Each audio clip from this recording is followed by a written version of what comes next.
é, já chegamos basicamente mais da metade da disciplina e agora a gente vai começar a focar na definição de história e na definição de historiografia, tá? É, nesse período que nós fizemos esses blocos de resumo, isso vai prestar, isso vai servir para quando nós formos olhar a questão da historiografia.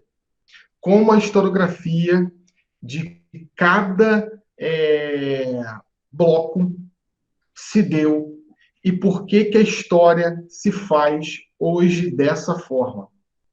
Então, basicamente, a gente vai ter, talvez, de 2 a 4 aulas sobre isso, tá? Sobre definição de história.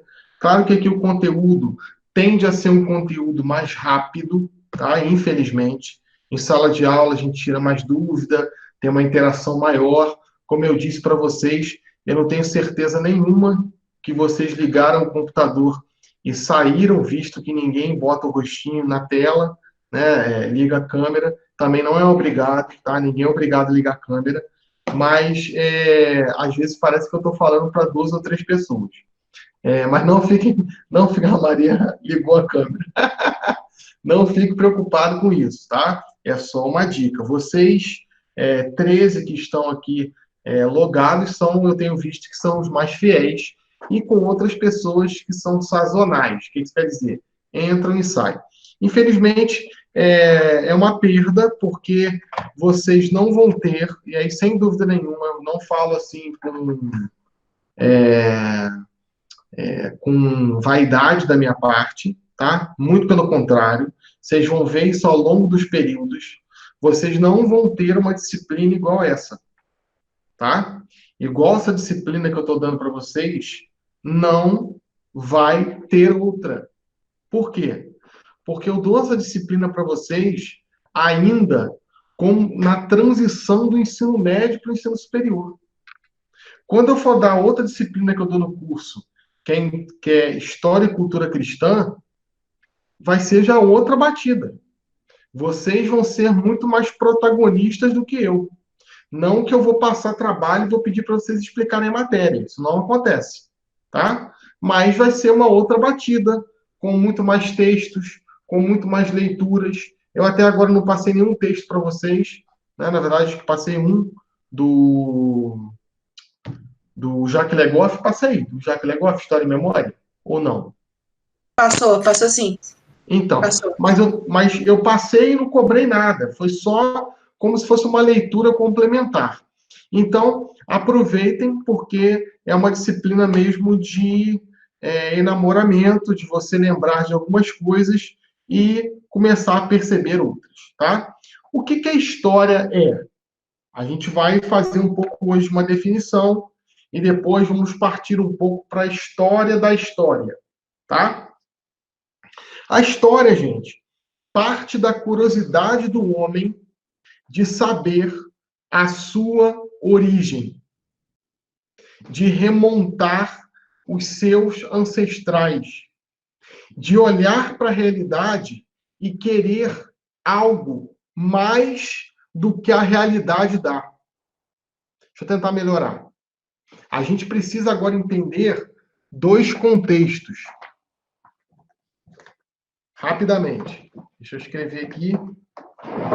Esses dias eu vi um vídeo, o cara falando que quando você dá aula à distância, quando você escreve assim, as coisas tendem a fluir melhor. Espero que sim, né?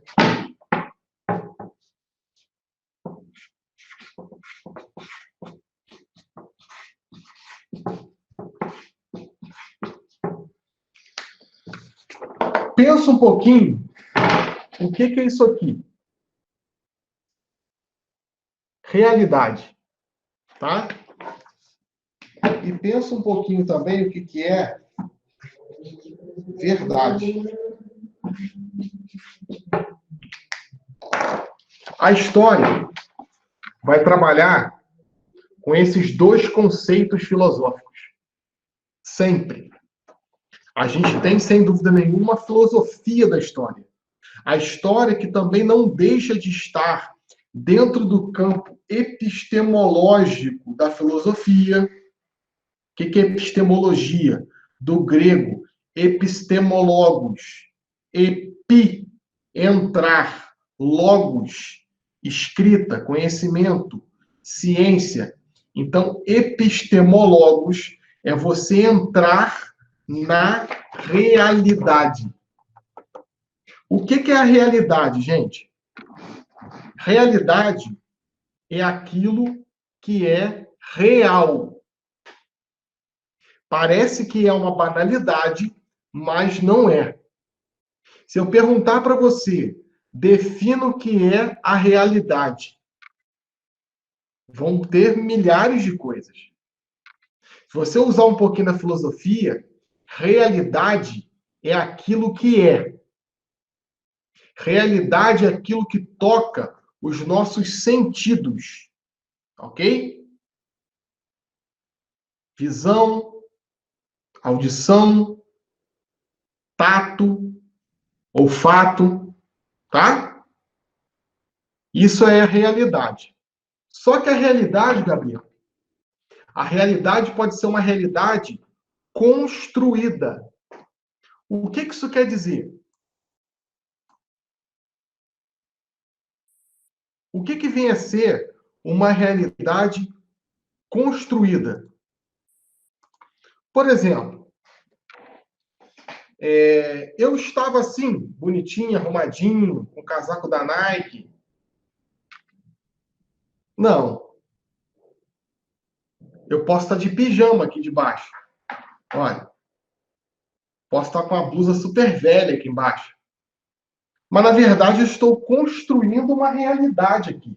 Entende? É uma projeção da realidade. Tá?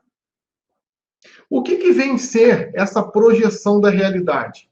Geralmente, é aquilo que toca os nossos olhos. Geralmente, é aquilo que a gente vê. Mas nem sempre, meus amigos e minhas amigas, aquilo que a gente vê vai corresponder à verdade daquilo que a gente vê. E essa é a filosofia da história. Deixa eu tentar melhorar. Por exemplo, o Gabriel que eu estou vendo na tela. Eu não conhecia o Gabriel. Eu não conhecia a Duda. Eu não conhecia a Letícia. Nós estamos dentro de uma realidade agora, que é uma realidade virtual. Tá? Tem um HTML que projeta a imagem do Gabriel. O Gabriel não está aqui na tela. Ele está na casa dele. É uma projeção de uma realidade. Agora, o que eu sei, você se perguntando, o que eu sei do Bruno? O Bruno é professor de história, o Bruno trabalha no CP, o Bruno é flamenguista, o Bruno reforma coisas velhas, o Bruno gosta de Irmãos à Obra. Será que isso é verdade sobre o Bruno? Ou simplesmente aquilo que eu permiti que vocês enxergassem sobre a minha pessoa? Olha, isso é verdadeiramente uma reflexão filosófica. Tá? Porque vamos combinar. Nós 14 aqui. Ok? Nós temos aquilo que nós somos e aquilo que nós permitimos que os outros vejam. Então, o que nós permitimos que os outros vejam é a realidade. Agora, para você conhecer um pouco a verdade do que é o Bruno, como que faz? Como que faz para mim conhecer a verdade daquilo que eu vejo? Eu conhecer a verdade daquilo que eu observo. Claro, minha gente, a gente está trabalhando com o conceito de verdade não como algo relativo e não como algo também absoluto. Porque se a gente parte do pressuposto que nós somos cientistas e investigadores, talvez a gente nunca chegue à verdade total do existente. Mas se a gente não parte do pressuposto que existe uma verdade sobre aquilo, a gente não pode falar nada. Entende? Se você fala, olha, as grandes navegações começaram em 1492 com Cristóvão Colombo. Tá, mas onde você leu isso? Será que isso é verdade? Ó, a gente pira com o cabeção. Se a gente for relativizar todos os conceitos, é perigoso. Então, não estou trabalhando aqui com a questão da verdade absoluta. Eu estou tentando trabalhar aqui com a verdade que existe em cada realidade que se vê. Por exemplo, todos nós somos de Petrópolis. Ou quem não é de Petrópolis, eu sei que tem alunos que não são de Petrópolis, já passaram pelas ruas de Petrópolis. Vocês que não vivem em Petrópolis, estão estudando em Petrópolis, agora estão em suas casas. Mas daqui a pouco o confinamento vai acabar e você vai começar a andar pelas ruas de Petrópolis. Você andando pelas ruas de Petrópolis, você vê uma realidade arquitetônica. Agora, você sabe a verdade arquitetônica? O que seria a verdade arquitetônica da realidade que você vê? É você entender que aquilo foi construído por um propósito. E aí que é o sensacional da nossa disciplina. Nós não apenas olhamos o que todo mundo olha, ou vemos e enxergamos o que qualquer um enxerga. Porque para ver a realidade, para olhar melhor a realidade, basta ter os sentidos aguçados. Basta ter um bom tato, um bom paladar. Ó, esse leite aqui está estragado. Eu não preciso ser um engenheiro químico para ver que o leite está estragado, entende? Eu não preciso ser um arquiteto que se formou na escola Bauhaus e teve aula com Van der Rohe para entender que aquele prédio é uma aberração num conjunto arquitetônico neoclássico de Petrópolis, em alguns lugares. Entende? É uma questão de estética. Agora, você que estuda história, eu que estudo história, nós não apenas nos contentamos em ver a realidade. Isso qualquer um vê. Isso qualquer um bota a mão. Isso qualquer um enxerga. Quando você for para a historiografia vai te dar algumas lentes para compreender a realidade. Percebe que não é olhar a realidade, porque olhar qualquer um olha. É compreender a realidade. Quando você olha para algo e que outra pessoa olha e não vê, e você vê, você vai enxergar porque você, de certa forma, foi mordido pelo bichinho da investigação. Você foi contaminado, para usar um termo do momento, pelo processo investigatório. Por exemplo, eu quero investigar quem é o Bruno. Pô, você tem hoje manias de investigar a vida da pessoa como nunca teve no universo, no planeta. Você pode nas redes sociais. As redes sociais expressam a verdade ou a realidade sobre o Bruno? Depende. Se você é aquela pessoa que tudo posta nas redes sociais, de repente, não é só a realidade que você está postando. Você está postando algumas coisas de verdade. Entende? Fui no banheiro, hashtag, partiu. Né? Tirar foto de prato de comida. Né? Tudo que faz, posta no Facebook. Nada contra tirar foto de prato de comida. Eu, em algum momento, também já tirei foto de prato de comida. Mas é uma realidade automatizada, entende? Você quer que todos participem da sua realidade. O que é rede social, gente? É você colocar a realidade que você está para todo mundo. Olha que coisa sensacional. Percebe que os 5 períodos de filosofia me serviram para alguma coisa. Por exemplo, quem está na minha rede social, se não tiver, pode me convidar, vai ser um prazer. Eu postei um armário de ferro que eu comprei num ferro velho. Quem está na minha rede social está lá. Eu vi, acho que foi no Instagram, né? Isso, no Instagram e no Facebook. Eu só tenho essas 2 redes sociais e o YouTube. Né? Não tenho o Twitter. Né? Até abri uma conta, mas não movimentei. O que aconteceu? Eu passei por um ferro velho que tem aqui no Alto da Serra, vi um rapaz carregando um armário gigantesco, e eu tenho muitas coisas para guardar, porque eu faço as minhas reformazinhas. Né? Perguntei para ele, quanto custa? E ele, R$ 50.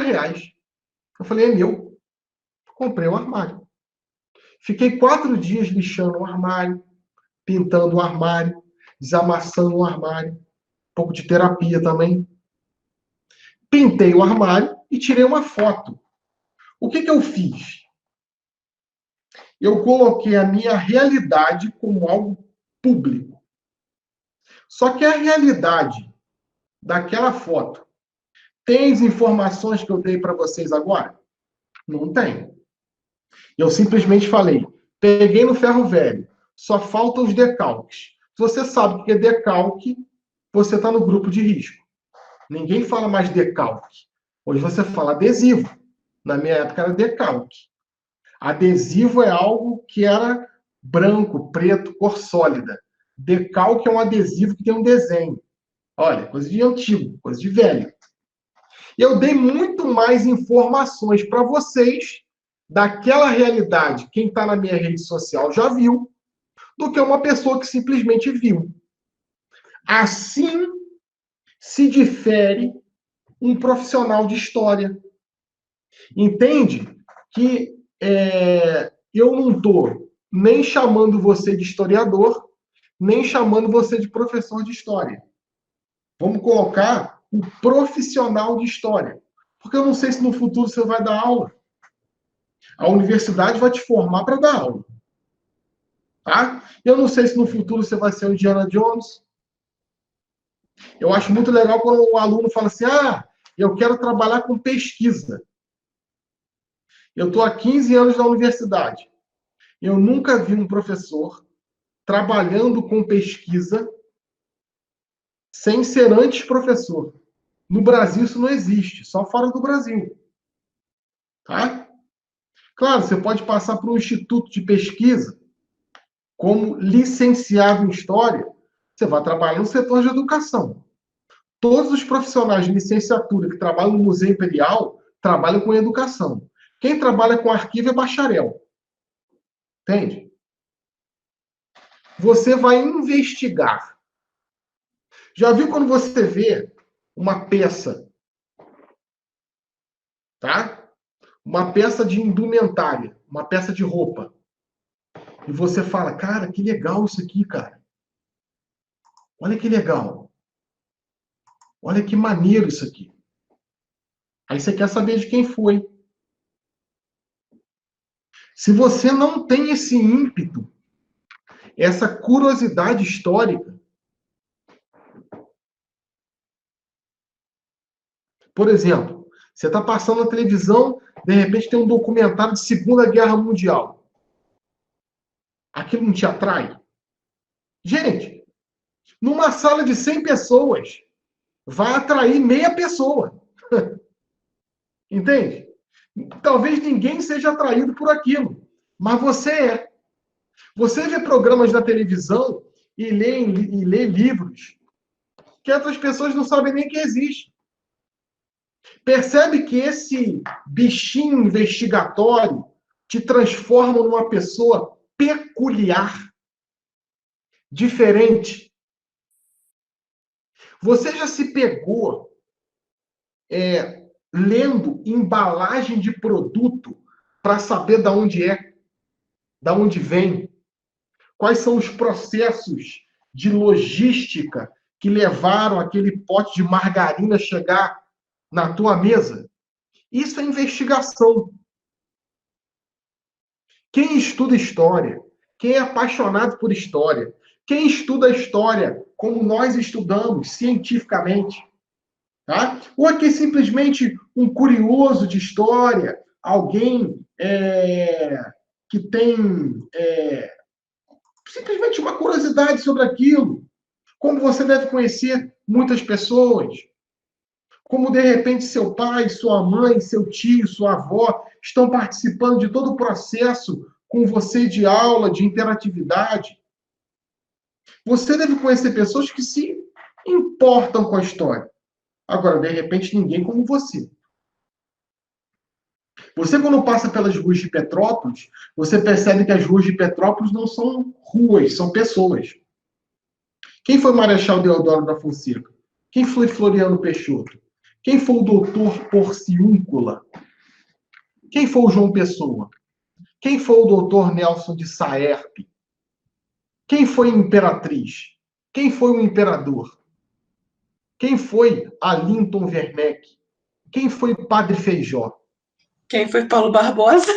Quem foi Paulo Barbosa? Paulo Barbosa era o primeiro-ministro, gente. Não tinha parlamento no Brasil, mas ele era um mordomo. Quem que era o mordomo? O mordomo se assemelhava ao primeiro-ministro. O mordomo se assemelhava ao chefe da Casa Civil. Era o chefe do gabinete do imperador. Mandava muito, muito. Não tinha câmara abaixo dele. Aliás, abaixo do imperador não tinha câmara. Abaixo do imperador tinha um mordomo. Mordomo da Casa Imperial, Paulo Barbosa. Uma figura importantíssima e proeminente em Petrópolis. Quando todo mundo já fala no bairro das duchas, né? Então, o que eram as duchas? Eram as saunas. Juntava toda quinta-feira para fazer sauna. O imperador, Paulo Barbosa, o Queller e o Barão de Mauá. Olha que treta. Imagina que conversa que saia dali. Que cena linda de se imaginar. Imagina que cena grotesca. Esse é um processo de investigação. Você que está estudando história, você não está contente com o que você vê da realidade. Um erudito é isso, gente. Você já deve ter ouvido em algum momento da trajetória acadêmica de vocês, que não é curta, né? A trajetória acadêmica de vocês não é curta. Vocês fizeram ensino fundamental. O interminável ensino fundamental. 9 anos. Tá? Vocês fizeram 3 anos de ensino médio. Se você não teve nenhum percalço no caminho, tá? Você ficou 12 anos estudando para chegar aqui. Ah, vida acadêmica só na universidade. Certa feita. Mas você entendeu o que eu disse. Você estava estudando. Você já ouviu, em algum momento, a palavra erudição. O que é erudição? É você não se contentar com o que a realidade te mostra. Você não está contente. Você quer mais. Você quer mais. Você olha um prédio, você olha um conjunto arquitetônico e aquilo fica de noite batendo na tua cabeça. Você quer saber o que é aquilo. Você tem curiosidade. Você pergunta para as pessoas da rua: que prédio é esse? Quem construiu? Você quer saber. Hoje você não precisa, né? Hoje você vai no Google. Ok, Google. Não é assim? Ó, esse não é assim. Ok, Google. Presente, como posso ajudar? Marechal Floriano Peixoto.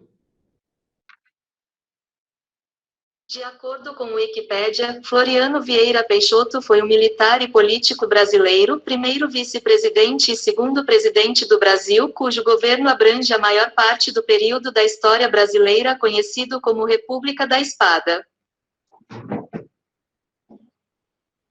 Já ouviu falar em Florianópolis? Terra do Floriano. Lá era Nossa Senhora do Desterro. Ele falou, não, a ilha é minha. Florianópolis, era um ditador. Foi o primeiro ditador que o Brasil teve, entre outros. Vários ditadores, vários. Hoje você não precisa mais ir para casa e olhar na Barça para ver o prédio que você está passando. Se você tem essa curiosidade, se você quer ler nas entrelinhas, você vai ser um profissional de história. Você já é um apaixonado pela história. Gente, vamos combinar. Vamos fazer uma análise aqui. Eu já falei isso em sala de aula para vocês e espero que da primeira vez que eu falei e dessa hora vocês não me interpretem mal. Nós não somos pessoas comuns. Por que nós não somos pessoas comuns?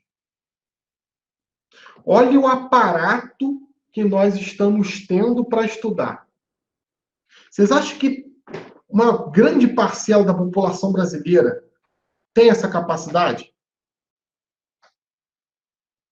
Você sabia que só aproximadamente 9% da população brasileira ganha acima de R$ 2.000? Entende? Isso é um processo de investigação. Nós não somos pessoas comuns do povo. O povo brasileiro é um povo muito pobre, muito sofrido. Quando você pensa que o governo quer socorrer esse povo com R$ 600, dá vontade de rir, não dá? Dá. Mas uma grande parcela da população, uma grande parcela, não é uma parcela diminuta, não é uma parcela pequenininha, é uma grande parcela da população vive com menos do que isso. Vive não, né? Sobrevive. Voltando ao primeiro ponto. Vocês já viram a enxurrada de informações que tem na televisão e na internet? Você já viu? Como que você, uma pessoa que fez o ensino médio, uma pessoa que está no primeiro período do curso de História, interage com essa informação? Eu duvido, mas duvido, que as pessoas que estão nessa videoconferência compartilham fake news. Mas eu duvido. Por quê? Porque temos um grau de instrução diferente. Entende? Não espere que uma pessoa valorize o teu grau de instrução ou o teu grau de curiosidade com as coisas. Geralmente, você vai ser o jocoso do grupo. O que é jocoso? O engraçado do grupo. O pessoal fala, o Bruno não tem dinheiro não, mas o Bruno numa mesa de bar é uma companhia impagável. Porque eu sempre tenho uma historinha para contar. Entende? Investigação para o historiador não é apenas entender coisas do trivial, como eu falei para vocês, né? A Rua Paulo Barbosa, a arquitetura. Isso aí fica no campo das superficialidades, né, gente? Hoje ninguém quer mais um professor de história que fica falando só de quem foi fulano de tal, quem foi fulano de tal, a rua tal, o prédio tal, que legal. A gente quer pessoas que aprofundem o conteúdo. E aí, qual que é a nossa principal investigação? A realidade social. Eu fico assim muito... Claro que são pessoas que não estudam história, né? Tá? Pessoas, nossa, quero ver os professores de história ensinarem isso. Gente, a história sempre foi enlouquecida. Sempre foi enlouquecida. Ontem eu estava aqui em casa, jogando um pouquinho com meu filho, e aí eu botei lá no celular uma música para projetar na caixinha de som, Camisa de Vênus, tá? O nome da música é Sim Caxambó. Depois você procura aí. Camisa de Vênus, Sim Caxambó. A música começa assim. Um dia meu pai chegou em casa nos idos de 63. E da porta ele gritou orgulhoso. Agora chamam a nossa vez. Nem gordinho nem forte. Eu vou de Sim Caxambó. Ele está contando o golpe de 64. E isso na década de 80. Então a realidade social, gente, sempre foi e sempre será enlouquecida. Ontem eu estava zapeando e aí estava dando uma série Chernobyl. O pessoal falou que era legal. Eu vi um pouquinho do primeiro capítulo. Gente, coisa sensacional. Eu vi quando lançou, que era toda semana na HBO, Uhum. e tô obrigando o Darlan a ver agora. Então, tem vários historiadores que falam que, na verdade, o que quebrou a Rússia foi Chernobyl. Porque o preço que eles fizeram para fazer o domo, porque vai ficar tantos meses para eles apagarem lá o fogo, né? E depois eles vão fazer um domo. E fazem domo em cima de domo, para tentar abafar ali a radiação, que ela está lá. Bruno, Oi. conta até na série isso, que não foi só por causa do domo que Chernobyl quebrou a União Soviética. Eles tiveram que pegar muito empréstimo com muitos países, inclusive com os Estados Unidos, para custear areia e boro, para jogar no reator para tentar abafar a radiação, os veículos para poder evacuar a cidade. Tudo isso foi falindo a União Soviética. Sim. E ela acabou quebrando. Sim. Eles falam que dava para fazer 12 Olimpíadas com o valor que eles gastaram com Chernobyl. Olha que coisa sensacional. Então, assim, a história sempre foi assim. Sempre foi enlouquecida. Tem um livro que eu gosto muito, chama Os Bestializados, né? Vocês vão ter contato em História do Brasil. Fala que a proclamação da República foi feita e o pessoal não sabia nem o que estava acontecendo. Essa é a diferença de hoje. Se o cara lá na China compra uma empresa e faz uma cisão comercial, dá no jornal daqui a 30 segundos. Esse é um processo investigatório.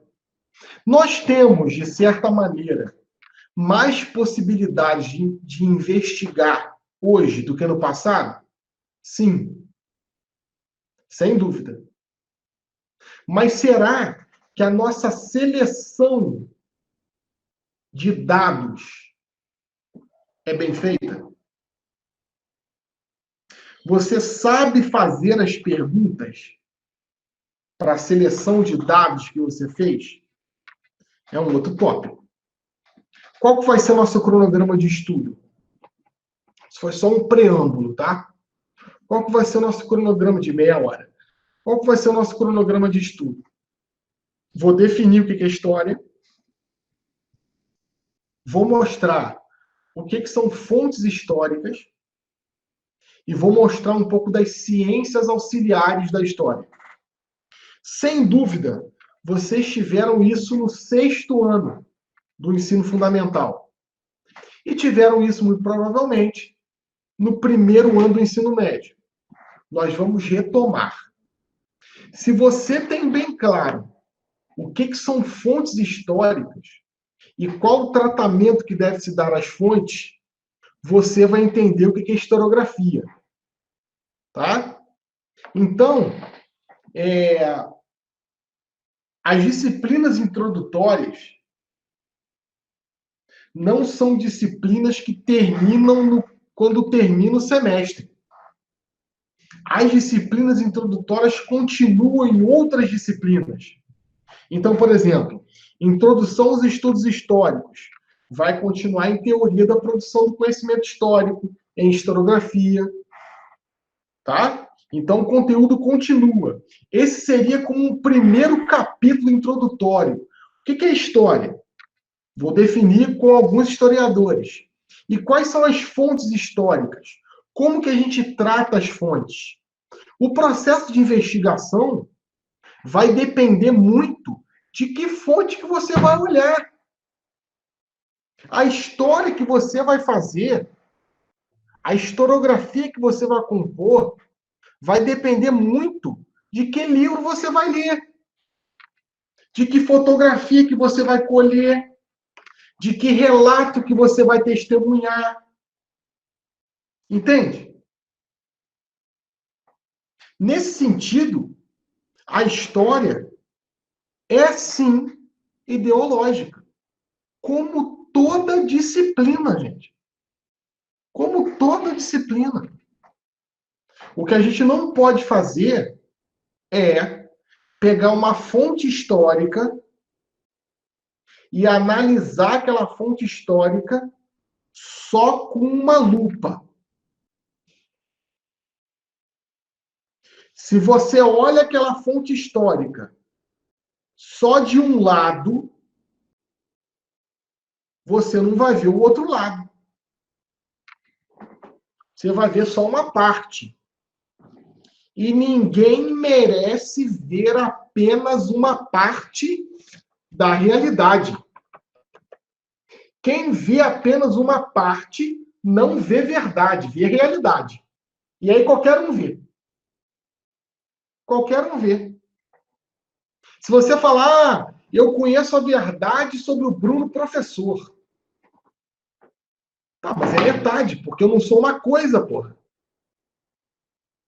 Eu sou um professor? Não, eu sou uma pessoa.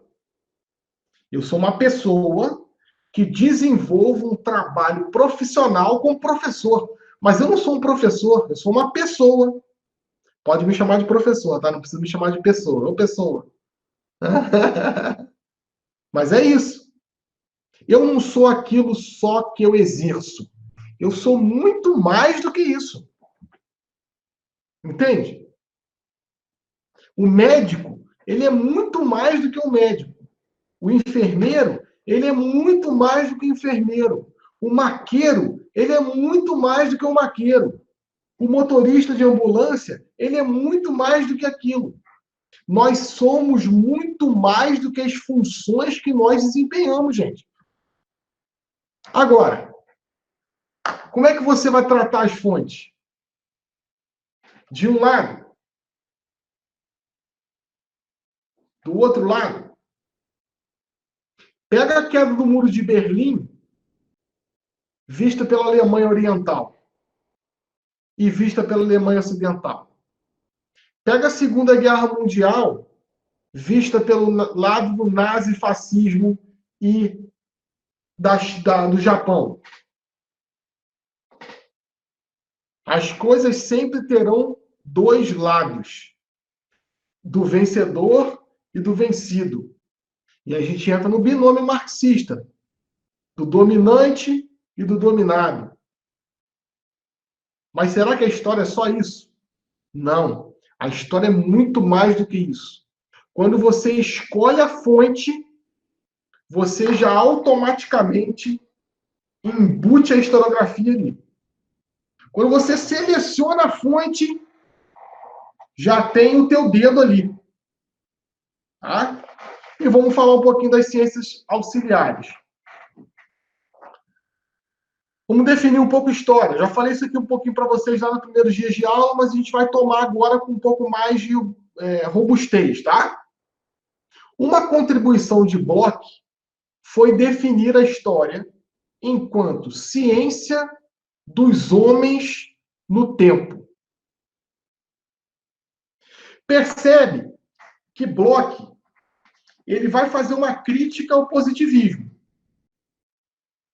Porque se a ciência dos homens não é a ciência dos homens dos vultos históricos.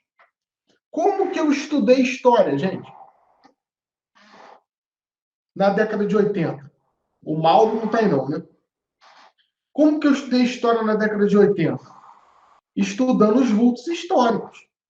Se você perguntar para o seu pai, para sua mãe, que de repente parelha idade com a minha idade, eles vão falar isso para você. Olha, nós estudamos história com o quê? Por exemplo, foi dia de Tiradentes. Então a gente tinha que fazer um trabalho sobre Tiradentes. Assim. Contemplamos os vultos históricos. Ah, isso aí não presta, não é assim que se faz história, não pode mais ensinar assim. Pode, mas não pode ser só isso. Entende? Você tem que fazer mais do que isso. Porque a ciência dos homens não é do homem. Um homem. Não é dos líderes. Não é dos líderes proeminentes. Não são dos grandes pensadores. Gente, quem faz história assim ainda, muito positivista? Quem sabe? Quem faz uma história totalmente positivista? Está sempre na televisão. Os canais de história.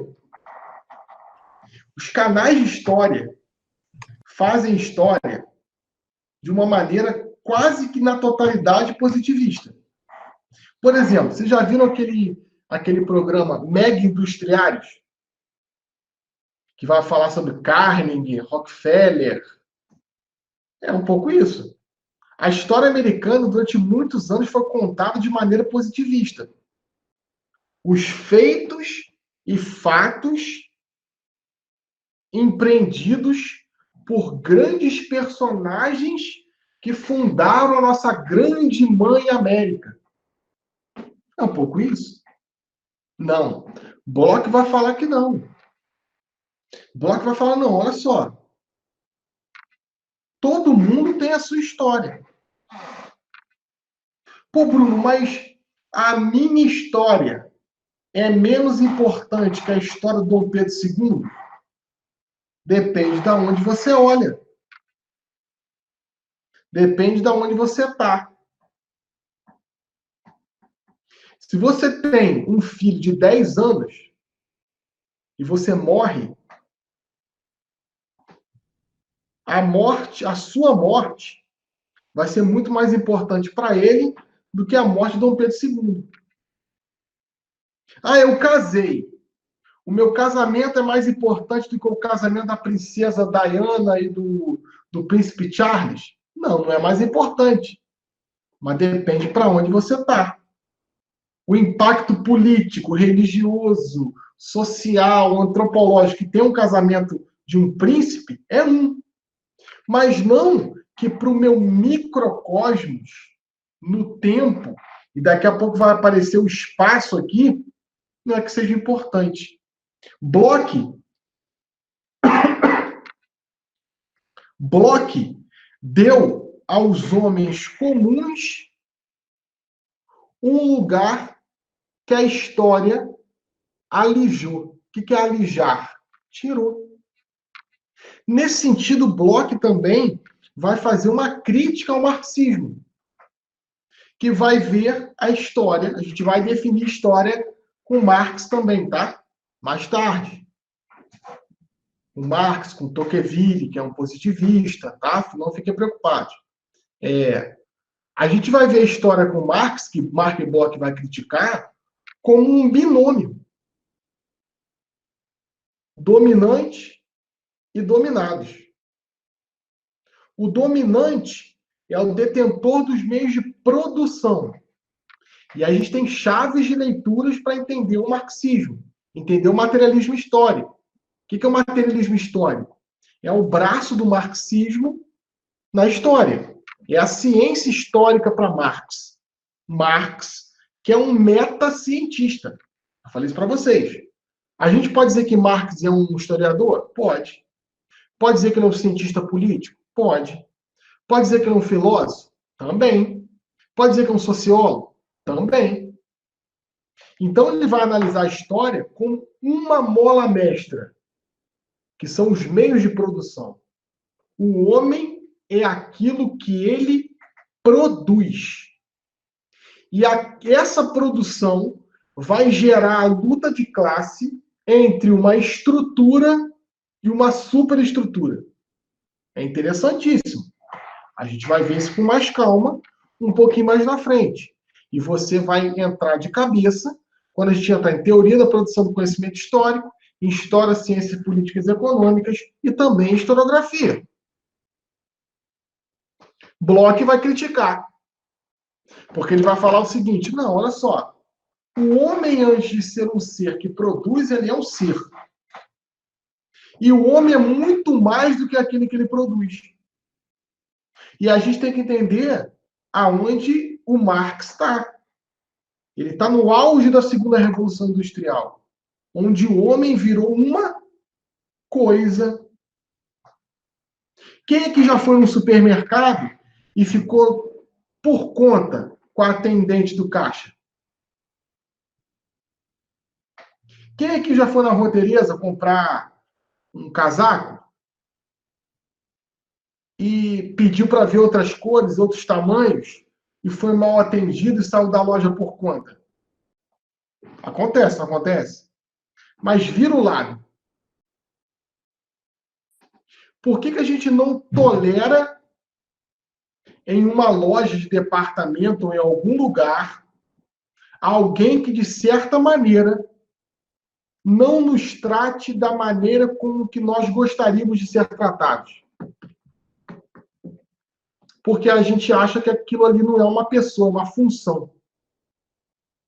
E é justamente isso que Marx vai denunciar. Você não quer uma pessoa, você quer uma atendente. Entende? Você não quer uma pessoa, você quer um enfermeiro, um médico, um trocador de ônibus, um motorista. Você não quer uma pessoa, você quer um professor. Entende? Você quer uma função, você não quer uma pessoa. O Bloch vai falar, sim, é verdade. Mas antes de ser produção, nós somos pessoa. O que o Bloch vai fazer? Ele vai pegar as ciências sociais e vai trazer para a análise historiográfica. Se o Marx vai se aproximar da economia e da sociologia, o Bloch vai se aproximar da filosofia, da sociologia, da antropologia, também da economia. Abre um leque maior. Pois o historiador não cabe se ater ao passado. Com certeza você já escutou isso 39 milhões de vezes. Ah, história é a ciência que estuda o passado.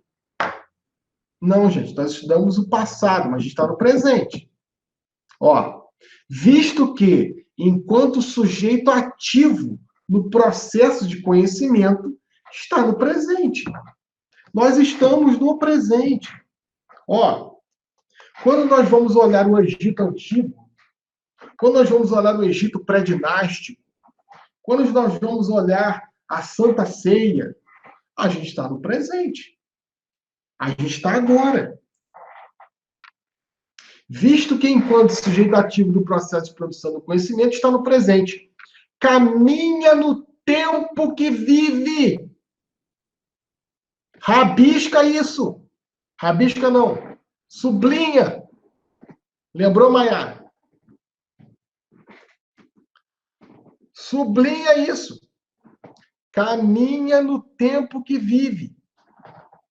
Nós somos mais parecidos com os nossos tempos do que com os nossos pais. Nós somos mais parecidos com o tempo que vivemos do que com os nossos próprios pais. Se pudéssemos fazer um DNA temporal, teríamos lá, ó, esse daqui nasceu em 1980, esse aqui em 90, esse aqui no ano 2000, esse aqui no ano 2005, e assim sucessivamente. Então, a gente caminha no tempo que a gente vive. O que hoje nós valorizamos e daqui a 20 anos não vai prestar para nada? Só o tempo dirá. O que há 50 anos se valorizava e hoje é lixo? Só o tempo dirá. Só o tempo dirá.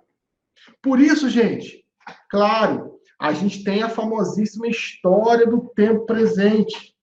O professor Leandro Ricon é um dos grandes nessa área no estado do Rio, sem dúvida nenhuma, vocês vão ter aula com ele. Agora, um distanciamento do processo historiográfico se faz necessário. Por exemplo, um exemplo, rapidinho.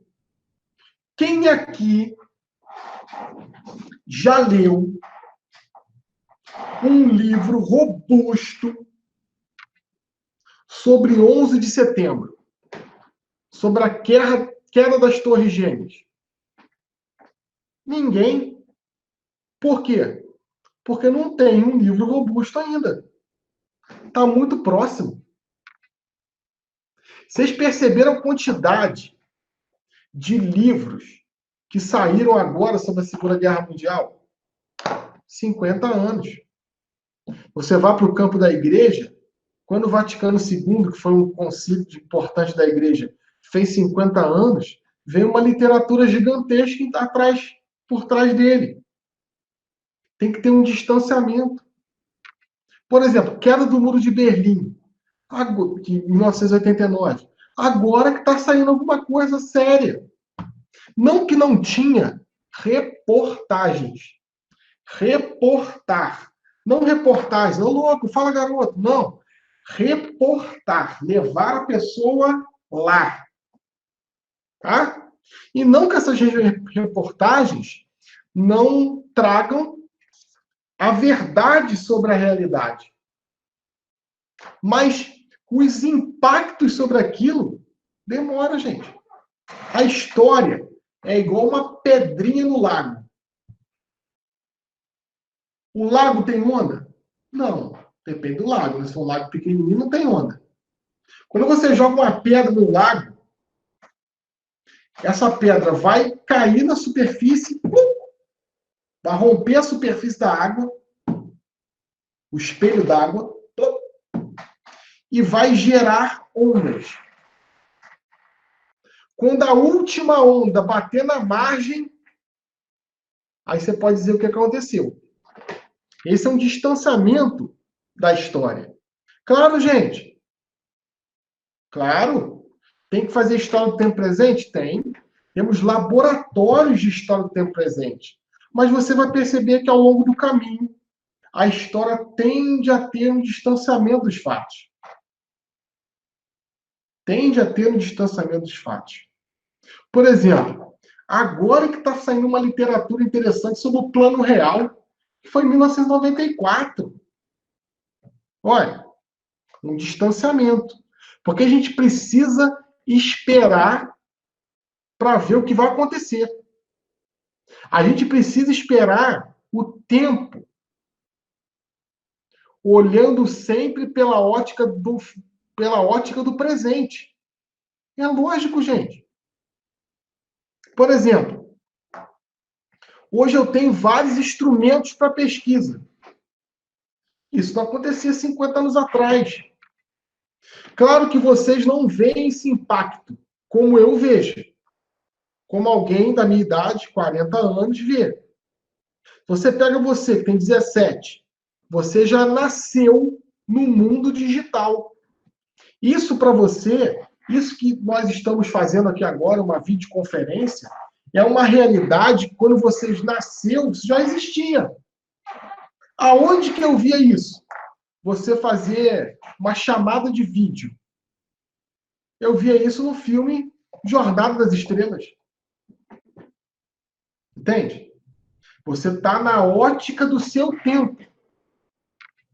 Ele acreditava, o Bloch, que o historiador é necessariamente levado a recordar o ponto de aplicação particular de suas ferramentas. Gente, essa frase é sensacional.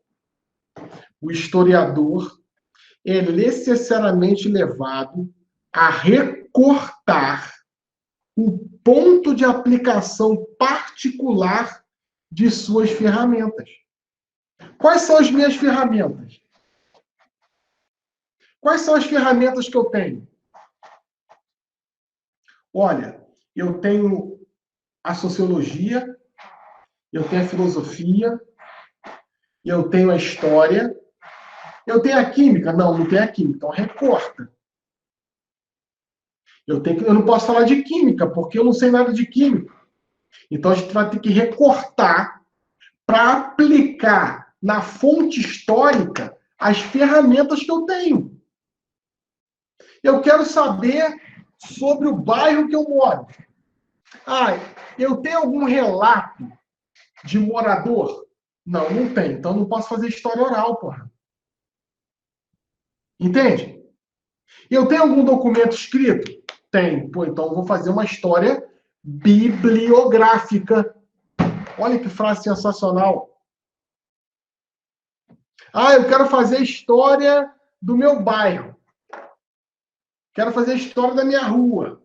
Ah, toda a documentação sobre a sua rua está na Biblioteca Nacional do Rio de Janeiro. Você tem como na Biblioteca Nacional do Rio de Janeiro 25 vezes? Não, não tem. Então muda o tema. Recorta. Se eu tenho algo e não tenho a ferramenta, não adianta fazer. Eu poderia fazer 1000 coisas com o armário que eu comprei. Mas com as ferramentas que eu tinha, eu fiz o possível. Você é levado a recortar o ponto de aplicação particular de suas ferramentas. Você vai estudar o quê, filho?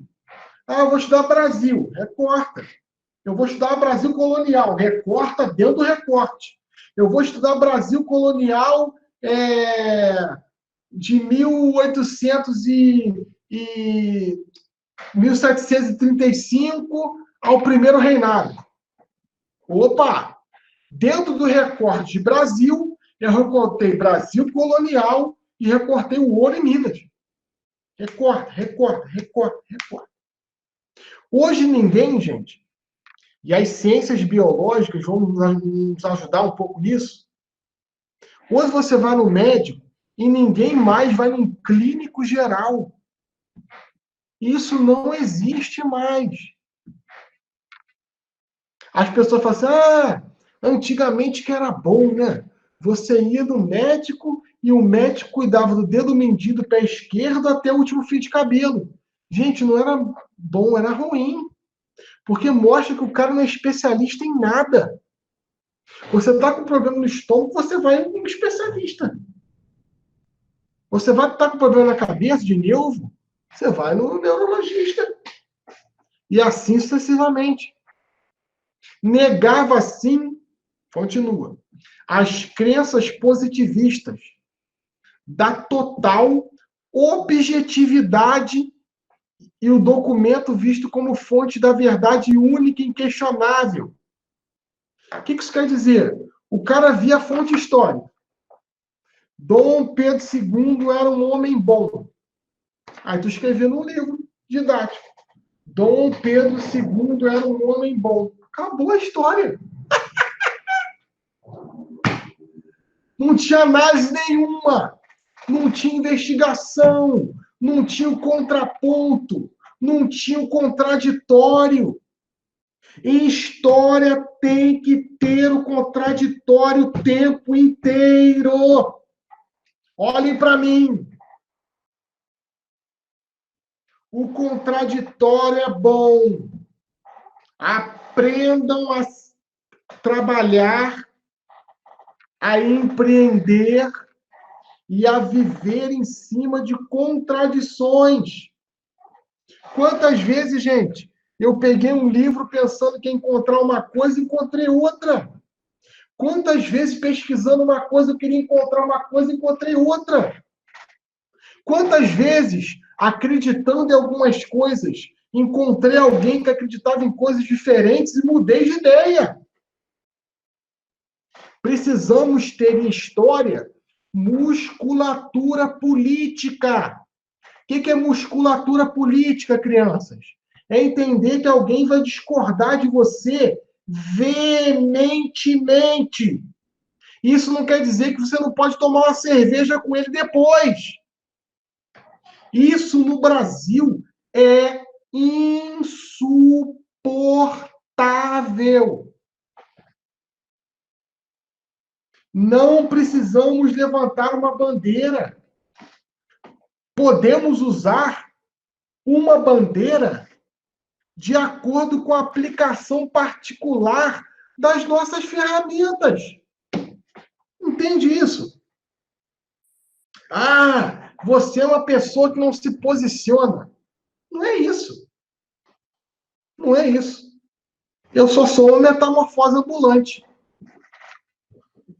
Não fico com aquela velha opinião formada sobre tudo. Isso não existe. Não pode existir no historiador, no professor de história. Professor de história, professor historiador que seja, tem que ser uma pessoa de mente aberta. Você pega essa aula há 10 anos atrás. Eu sou o mesmo professor, gente, de 10 anos atrás? Claro que não.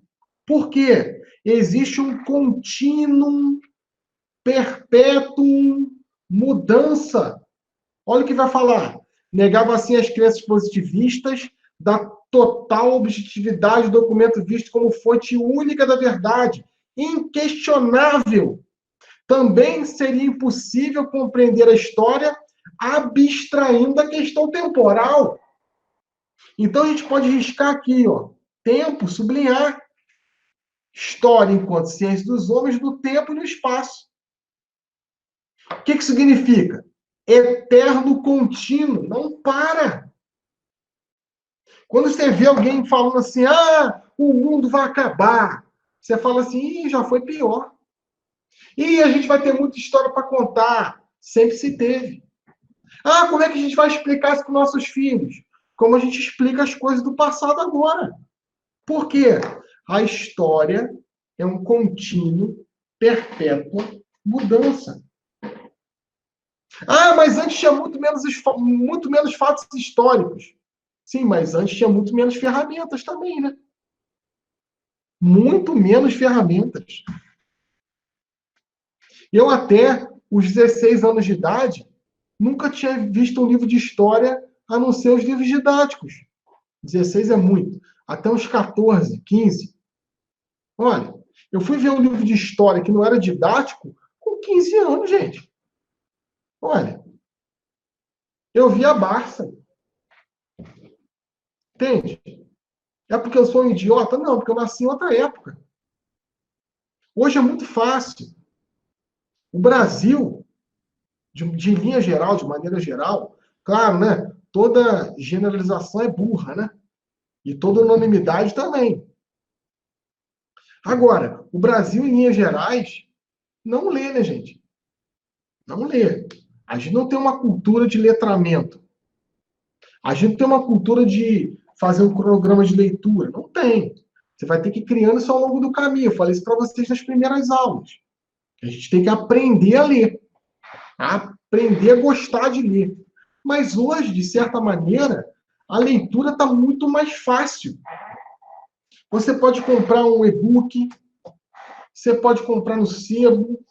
Sebo sempre teve, mas sempre foi caro. No Brasil, o livro é muito caro. Mas hoje, de certa maneira, você tem mais acesso. Eu não estou falando que é um acesso adequado, não, tá? Eu não estou falando que o acesso é para todos. E nem que o acesso toca a todos. Eu estou falando que o acesso hoje é melhor que na minha época. Muito melhor. Infinitamente melhor. Na minha época, na escola pública, você tinha que comprar os seus livros. Você não ganhava livro, não. Hoje também não se ganha, né? Porque alguém paga. É dinheiro de imposto. O Estado subsidia o livro. Na minha época não tinha isso. Tá? Vamos lá. A gente vai falar, vamos parar aqui um pouquinho. A gente vai falar na próxima aula um pouco sobre essas marcas do homem no tempo e no espaço. Como são essas marcas? Como que o homem, ao longo do tempo, foi tratando as marcas? E isso é a história da história. Se eu pego uma marca histórica, como é que eu vou tratar isso? Como é que eu vou perguntar o que é para aquilo? Se eu pego uma pirâmide egípcia, o que eu pergunto para a pirâmide? Olha, quem te construiu? Quem te construiu? Para que te construiu? Por que te construiu? Com que recurso te construiu? E quem foram os atores da construção? Isso é a primeira pergunta. Qual o impacto dessa construção para essa circunvizinhança? Eu estou orientando uma menina agora que vai fazer monografia e ela vai falar sobre a FEMENE, Fábrica Nacional de Motores, aqui em Xerém. Olha que trabalho sensacional. E eu falei justamente para ela isso, olha, você tem que saber por que construíram, qual o interesse, contexto de regime, ditadura militar, tá? Contexto de militarismo no Brasil, ditadura. Tá, mas por que construiu aquela fábrica? Qual o interesse? Qual o objetivo? Beneficiou quem? Produziu o quê? Impactou na comunidade como? Qual era o produto? Quais eram os produtos? Eram de boa qualidade? O que produzia? Então você tem que perguntar para a fonte. Se você pega a história da Mesopotâmia, não da Mesopotâmia, na Mesopotâmia, como as pessoas que queriam empreender história se perguntavam sobre as fontes lá naquela época. E é isso que a gente vai fazer. Uma história da história. Até chegar a gente aqui agora. Como é que a gente analisa a história? Você acredita em tudo que você vê na fake news? Qual o tratamento que você dá para as fontes? Porque, vamos combinar, né? Uma pessoa que acredita em fake news, as coisas absurdas, é uma pessoa que olha a história como um positivista, né? Ele tem, de certa maneira, um documento, algo que está escrito, e o papel aceita tudo, como o Zap aceita tudo. Você pode escrever o que você quiser. Tá? E ela toma aquilo ali como verdade. Olha o positivismo aí. Ah, mas eu vi no vídeo na internet. Ah, mas fulano de tal encaminhou um áudio do cara que não sei o que lá, e você acredita que isso é verdade. Sem investigar. Sem investigar. Sem averiguar. Sem colocar a lanterna, a lupa, olhar, contrapor. Não pode. Não pode. Se você está lendo um texto e tem alguém que fala diferente desse texto, leia o texto diferente. Contraponha. Opiniões contraditórias. E aí, o que vai acontecer? Você vai começar, ao longo do caminho, não tendo a opinião A e a opinião B. Você vai começar a ter a sua opinião. Você vai começar a pensar por si só. Você vai começar a caminhar não com as pernas dos outros, mas com as suas pernas. Já viu a pessoa que só cita autor? Ah, foi de tal de si, foi de tal de si, foi de tal. Você estava com uma conversa com um amigo na igreja e ele só citava autor. Não, porque foi de tal de si. Aí acabou e falou assim, tá, mas o que você acha? Qual a sua opinião? Apesar de ele ter um alto grau de leitura, ele não tinha conseguido linkar uma coisa com outra e criar sua própria opinião. Porque se você lê, estuda, produz e não cria sua própria opinião, você não está investigando, você está repetindo. E de repetidores temos muitos, né? Maravilha, minha gente. A gente para por aqui.